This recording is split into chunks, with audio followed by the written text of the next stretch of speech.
Aku tidak pernah menyangka malam itu akan menjadi pengalaman paling menyeramkan dalam hidupku. Itu adalah malam biasa, seperti malam-malam sebelumnya, di mana aku harus pulang terlambat dari kantor karena lembur. Waktu menunjukkan pukul 11 malam ketika aku akhirnya menyelesaikan pekerjaanku dan bersiap pulang. Kantor sudah sepi, hanya ada aku dan beberapa pekerja kebersihan yang tersisa. Gedung kantor tempatku bekerja memiliki 15 lantai, dan kantorku berada di lantai 12. Seperti biasa, aku menuju lift untuk turun ke lobi. Lift itu sendiri sudah tua, tetapi selama ini tidak pernah ada masalah. Aku menekan tombol turun dan menunggu lift datang. Ketika pintu lift terbuka, aku masuk dan menekan tombol lobi. Pintu lift perlahan menutup, dan aku merasakan perasaan lega karena akhirnya bisa pulang.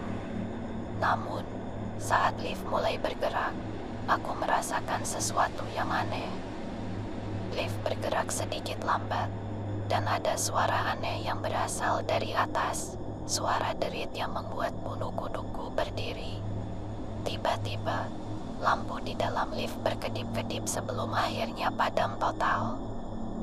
Lift berhenti dengan mendadak, dan aku terjebak dalam kegelapan yang pekat. Jantungku mulai berdetak lebih cepat, dan aku meraba-raba di sekeliling, mencoba menemukan tombol darurat. Saat tanganku menyentuh tombolnya dan aku menekannya, tidak ada respon. Tidak ada suara, tidak ada tanda-tanda bahwa seseorang di luar lift bisa mendengarku. Aku mencoba tetap tenang, berpikir bahwa ini mungkin hanya masalah teknis yang akan segera diperbaiki. Tapi semakin lama aku berada di dalam kegelapan, semakin aku merasakan sesuatu yang tidak beres. Suara aneh itu kembali terdengar, kali ini lebih jelas, seperti suara langkah kaki di atas lift. Aku menahan napas, mencoba mendengarkan dengan seksama. Suara itu terdengar semakin dekat, seolah-olah seseorang berjalan di atap lift, tepat di atas kepalaku. Aku mulai merasa panik. Pikiranku dipenuhi dengan berbagai kemungkinan buruk. Apakah ada seseorang di sana? Bagaimana mungkin? Lift ini berada di tengah-tengah gedung. Tidak mungkin ada orang di atasnya, apalagi di tengah malam seperti ini. Saat aku berpikir demikian, lift tiba-tiba bergerak sedikit, turun perlahan. Tapi bukannya meledakan, aku justru merasa semakin takut. Lift bergerak turun hanya beberapa lantai sebelum berhenti lagi dengan sentakan yang lebih keras. Kali ini, aku bisa merasakan dingin yang menjalar di seluruh tubuhku. Kemudian, sesuatu yang lebih menyeramkan terjadi. Di sudut lift yang gelap, aku melihat bayangan samar. Bayangan itu semakin jelas, membentuk sosok seseorang. Seorang wanita dengan rambut panjang yang terurai. Wajahnya tidak terlihat jelas, tetapi tubuhnya tampak pucat, dan mata itu, meskipun tidak sepenuhnya terlihat, seolah menatap langsung ke arahku. Aku mundur ke sudut lain lift, berusaha sejauh mungkin dari bayangan itu.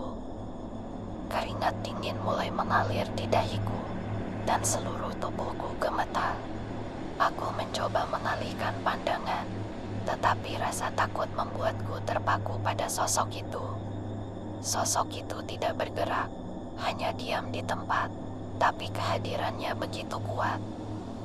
Aku bisa merasakan hawa dingin yang menyelimuti lift, seolah-olah seluruh udara di sekitarku membeku. Aku menutup mata, berharap saat aku membukanya kembali, semua ini akan hilang. Namun, ketika aku membuka mata, sosok itu sudah semakin dekat. Aku mencoba berteriak, tetapi tidak ada suara yang keluar dari mulutku. Aku hanya bisa melihat sosok itu semakin mendekat. Wajahnya yang mulai terlihat lebih jelas, penuh dengan kesedihan dan kemarahan. Aku merasa seolah-olah lift ini akan menjadi tempat terakhirku, dan tidak ada yang bisa menolong. Tiba-tiba, suara keras terdengar, seolah-olah lift tersentak keras, dan kemudian lampu kembali menyala. Sosok itu lenyap dalam sekejap, dan lift mulai bergerak lagi turun dengan kecepatan normal. Aku terjatuh di lantai lift, seluruh tubuhku lemas, dan jantungku berdetak kencang. Ketika pintu lift akhirnya terbuka di lobi, aku hampir merangkak keluar, begitu terkejut dan ketakutan. Tidak ada seorang pun di lobi, dan gedung itu terasa lebih sunyi dari biasanya. Aku berlari keluar dari gedung tanpa melihat ke belakang, tidak peduli pada tatapan aneh dari satpam yang berjaga. Malam itu, aku pulang dengan tubuh yang masih gemetar, dan sepanjang malam aku tidak bisa tidur. Sosok wanita itu, dingin yang menyelimuti lift, dan perasaan takut yang mencekam masih menghantuiku.